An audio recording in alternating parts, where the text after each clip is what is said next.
तो देखें question number 7 है।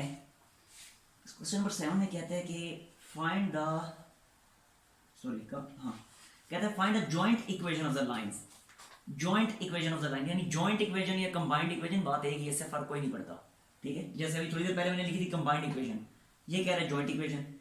कहता है you have to find a joint equation of the lines, कि आपने दो लाइनों की जॉइंट इक्वेशन फाइंड करनी है। जैसे 1 से लेके 6 तक के जो क्वेश्चन हैं उन सब में ये जो इक्वेशंस लिखी हैं जॉइंट इक्वेशंस ही लिखी हुई हैं।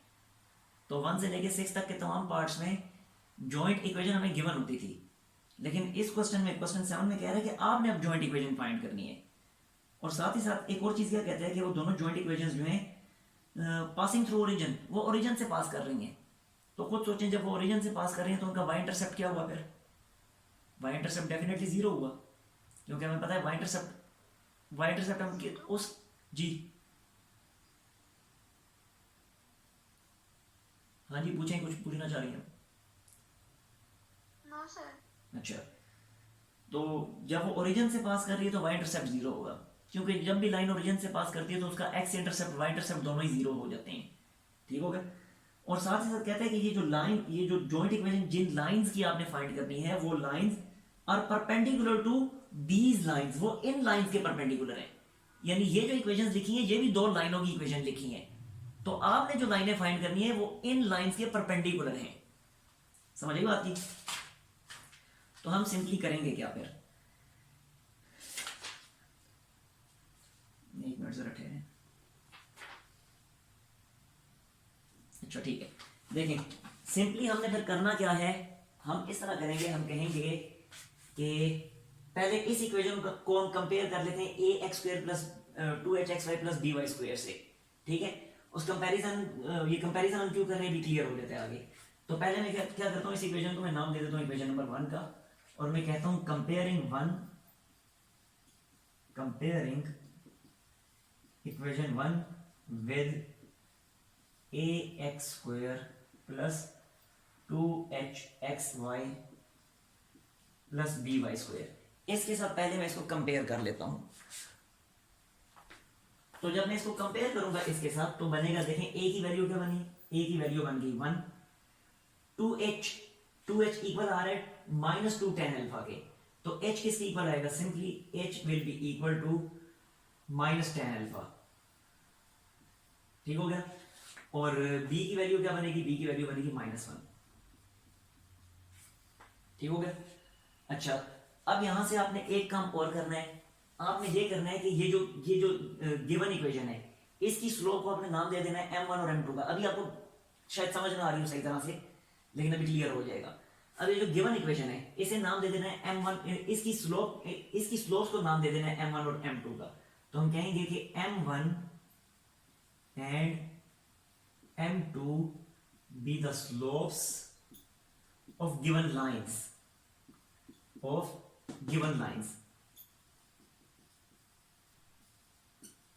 ठीक है। सर ये -tan अल्फा क्यों है? इसको देखें, कंपेयर करें ना इसके साथ, तो यहां से 2h किसके इक्वल आएगा, ये देखें 2h will be equal to -2 tan alpha. अब 2 और 2 कैंसिल, तो h की वैल्यू क्या आ गई -tan अल्फा, इस तरीके से। ठीक है। अच्छा, ये जो गिवन लाइन है, ये दो लाइनें कई दफा बता चुका अभी तक मैं, ये दो लाइनें, इन दोनों लाइनों की जो स्लोप है उसको m1 और m2 का नाम दे दिया। ठीक है। अब हमारी जो रिक्वायर्ड लाइंस हैं, जो लाइनें हमने फाइंड करनी है, उनके बारे में हमें बता दिया गया है कि वो लाइंस जो हैं वो इन लाइंस के परपेंडिकुलर हैं। तो जब हमारी रिक्वायर्ड लाइंस इन लाइंस के परपेंडिकुलर हैं तो हमारी रिक्वायर्ड लाइंस की स्लोप फिर क्या बनेगी, ये m1 और m2 है ना, तो हमारी रिक्वायर्ड लाइंस की स्लोप बनेगी -1/m1 एंड -1/m2। ठीक है, तो मैं यहां पे लिख देता हूं, then slopes of our required lines, slopes of our required lines are -1/m1 and -1/m2। ठीक हो गया। अच्छा, एक और चीज अब देख लें कि m1 प्लस m2 क्या आएगा और m1 माइनस m2 क्या आएगा, m1 प्लस m2। देखें m1 प्लस m2 जो है उसका फार्मूला होता है -2h/d। -2h/b, और यहां से फाइंड करने m1 + m2। अब देखें 2h क्या होगा, यानी -2 tan अल्फा होगा, -2 और h की वैल्यू थी -tan अल्फा, ऐसे -tan alpha divided by b की वैल्यू क्या थी, -1 थी। तो ओवरऑल ये बनेगा minus minus plus plus minus minus, यानी -2 tan अल्फा। ये वैल्यू आई हमारे पास m1 + m2 की। इसी तरह अगर वैल्यू हमने m1 × m2 की करनी है फाइंड, तो m1 × m2 की जो वैल्यू है वो हमारे पास होती है a/b,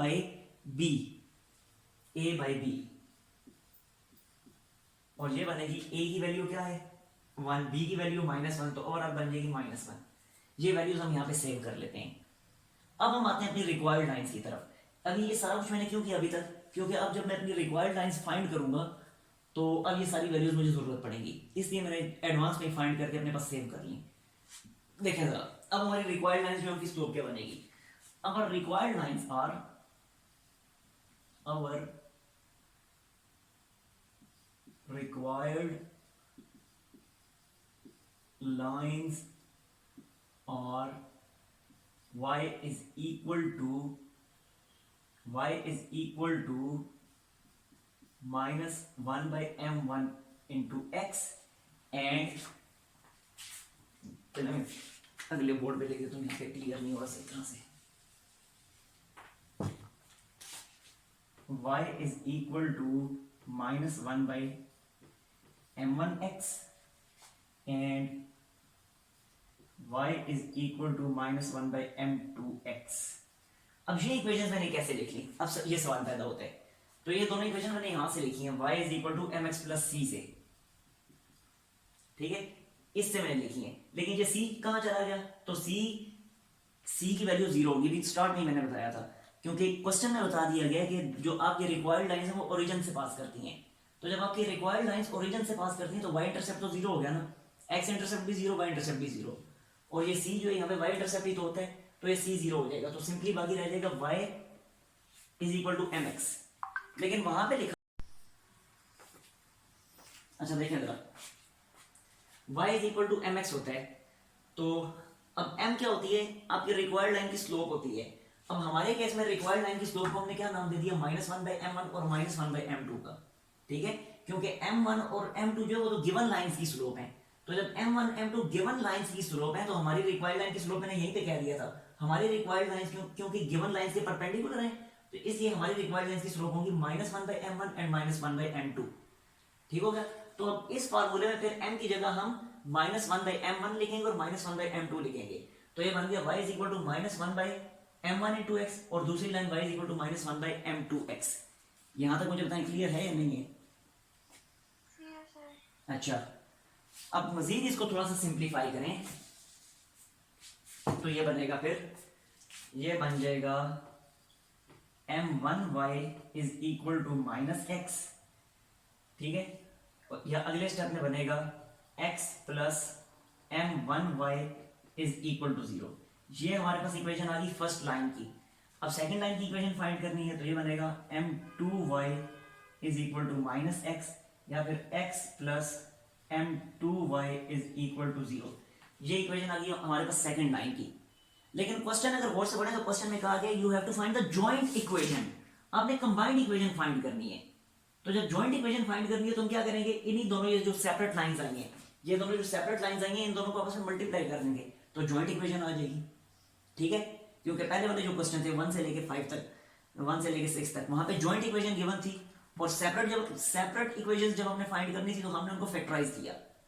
अब ये सेपरेट लाइंस की इक्वेशन है और हमने जॉइंट की इक्वेशन फाइंड करनी है, तो अब क्या करेंगे, फैक्टराइजेशन के ऑपोजिट क्या होता है, मल्टीप्लिकेशन होती है, तो अब इन्हें मल्टीप्लाई कर लेंगे तो जॉइंट इक्वेशन आ जाएगी। देखिए जॉइंट इक्वेशन इज वो क्या बनेगी, इन्हें मल्टीप्लाई करें x plus m1y multiply x plus m2y and this is equal to 0। Multiplication से बनेगा x स्क्वायर, और फिर ये जब x इससे मल्टीप्लाई होगा m2x से तो बनेगा प्लस m2xy, फिर ये m1y x से मल्टीप्लाई होगा तो बनेगा m1xy, और m1y m2y से मल्टीप्लाई होगा तो बनेगा m2y स्क्वायर, ठीक है। और मजीद इसको लिखें एक्स स्क्वायर प्लस इन दोनों में से एक्स वाई कॉमन आ रहा है, तो अंदर बचेगा m1 plus m2 into X Y plus m1 m2 Y square. अब जरा देखें m1 प्लस m2 इसकी वैल्यू हमने ये फाइंड कर रखी थी, इसी तरह m1 m2 इसकी वैल्यू हमने ये फाइंड कर रखी थी। अब सिंपली ये वैल्यूज आपने वहां पे पुट करनी है। अब यहां से आपको क्लियर हो गया होगा कि हमने m1 प्लस m2 और m1 m2 क्यों फाइंड किए थे, और दूसरा ये जो गिवन लाइन की जो स्लोप्स थी इनको हमने m1 और m2 का नाम क्यों दिया था, और m1 m2 का नाम देने के बाद फिर m1 प्लस m2 और m1 मल्टीप्लाई m2 क्यों फाइंड किया था। यहां से क्लियर हो चुके हैं कि जब हम जॉइंट इक्वेशन फाइंड करेंगे तो अब यहाँ पे m1 प्लस m2 की जरूरत भी पड़ेगी, m1 m2 की जरूरत भी पड़ेगी। ठीक है, अब मैंने वैल्यूज पुट करनी है, तो इस तरह का स्क्रीनशॉट लेना, मैं फिर एक सेक्शन में टारगेट करता हूँ, इसमें कोई मसला तो वो भी पूछ लें। नो सर, सर ये क्या लिखा हुआ है? ये जो आपने ऊपर लिखा हुआ है इक्वेशन इज से पहले, कहाँ पे इक्वेशन इज, इक्वेशन, ये जो लास्ट पोर्शन है उसमें। Equation joint equation is, okay sir.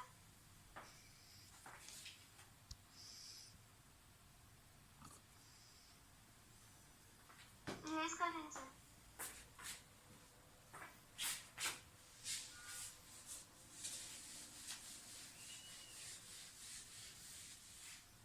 अब मैं ये वैल्यूज पुट कर देता हूँ, तो रिक्वायर्ड इक्वेशन हमारे पास बनेगी x square plus m1 plus m2, इसकी वैल्यू जो आई थी 2 tan alpha minus 2 tan alpha, तो लिखा minus 2 tan alpha into X Y plus m1 multiply m2 जो कि है -1, तो -1 into Y square and this is equal to 0।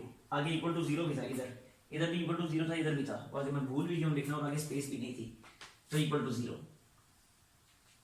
अब ये बना X square minus 2 tan alpha X Y minus Y square is equal to 0, and this is our required line, required not line, required joint equation of lines।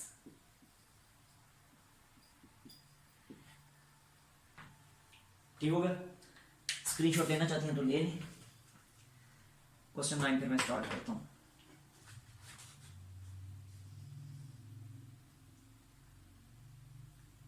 हाँ जी, remove कर दो board में। Yes sir.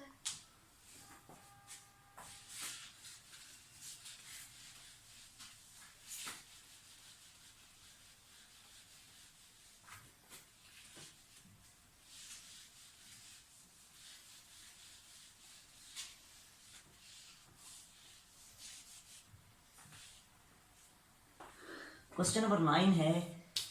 Question 9 बहुत ही simple है, और ये बिल्कुल ऐसे ही है जैसे अभी मैंने थोड़ी देर पहले 4.4 का क्वेश्चन नंबर 14 किया था, सेम वैसे ही है, बस थोड़ा सा फर्क है, वो मैं आपको बता देता हूँ। लेकिन स्टार्ट में करता हूँ।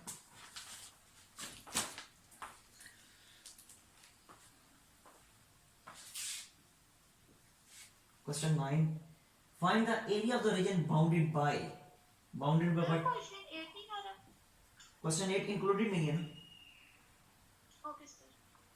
और अगर करना भी है तो बिल्कुल ऐसे ही है जैसे अभी मैंने क्वेश्चन 7 किया, सेम बिल्कुल इसी की कॉपी है 100%।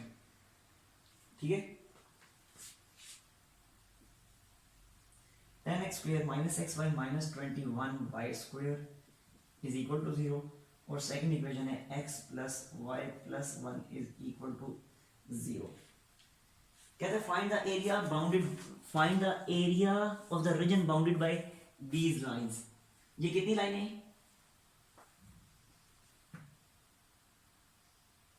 ये नोट कितनी लाइंस हैं? ये 3 लाइंस हैं, बिल्कुल ठीक, गुड। एक लाइन ये है और 2 ये लाइनें हैं, क्योंकि स्क्वायर आ रहा है ना, क्वाड्रेटिक इक्वेशन है, तो ये 2 लाइंस की इक्वेशन है। ठीक है, तो हम इसको फैक्टराइज करके बाकी दोनों लाइनों की इक्वेशन भी सेपरेटली फाइंड कर लेंगे। टोटल तीनों लाइनें बिल्कुल क्लियर हो जाएंगी, और उन तीनों लाइनों पे फिर वही क्वेश्चन नंबर 14 जो भी हमने किया था एक्सरसाइज 4.4 का, सेम वही मेथड हम अप्लाई कर लेंगे। ठीक है, तो देखें मैं इसको फैक्टराइज कर देता हूँ, इसमें 1 का नाम दे देता हूँ, इसे 2 का नाम दे देता हूँ। तो फ्रॉम 1 फैक्टराइज करें तो बनेगा 10x स्क्वायर, तो 2 10 अब इसके बनेंगे, कुछ करने पड़ेंगे फैक्टर्स भी, ठहरें जरा। देखें ये बनेगा -15xy plus 14xy minus 21y², this is equal to 0। और फर्स्ट टू जो है इनमें से 5x कॉमन आ रहा है तो अंदर बचेगा 2x माइनस 3y, इन दोनों में से 7y कॉमन आ रहा है तो अंदर बचेगा 2x minus 3y and this is equal to 0। और फाइनली ये बना 2x minus 3y into 5x plus 7y equals to 0। और ये बन गया फिर 2x minus 3y is equal to 0 और 5x plus 7y is equal to 0। This is equation number 3 and this is equation number 4। अब देख लें ये इक्वेशन नंबर 2 जो है ये first line, second line, third line, इन तीनों लाइंस को अपने साइमल्टेनियसली सॉल्व करना है। ठीक है, पहले आप 2 और 3 को यूज करें तो 2 और 3 का पॉइंट ऑफ इंटरसेक्शन आ जाएगा, फिर 3 और 4 को यूज करें तो इनका पॉइंट ऑफ इंटरसेक्शन आ जाएगा। ठीक है, और इसी तरह फिर फर्स्ट और थर्ड को सॉल्व करें तो इनका पॉइंट ऑफ इंटरसेक्शन आ जाएगा। 3 पॉइंट ऑफ इंटरसेक्शन आ गए और फिर आपने एरिया क्योंकि फाइंड करना है तो एरिया के लिए फिर वही वाला फार्मूला यूज कर लेंगे, x1 y1 1, x2 y2 1, x3 y3 1 और इस तरीके से एरिया आ जाएगा। हाँ जी, हो जाएगा ये। Yes sir. चलो ठीक है, स्क्रीनशॉट इसका लें और एंड कर रहा हूँ फिर मैं।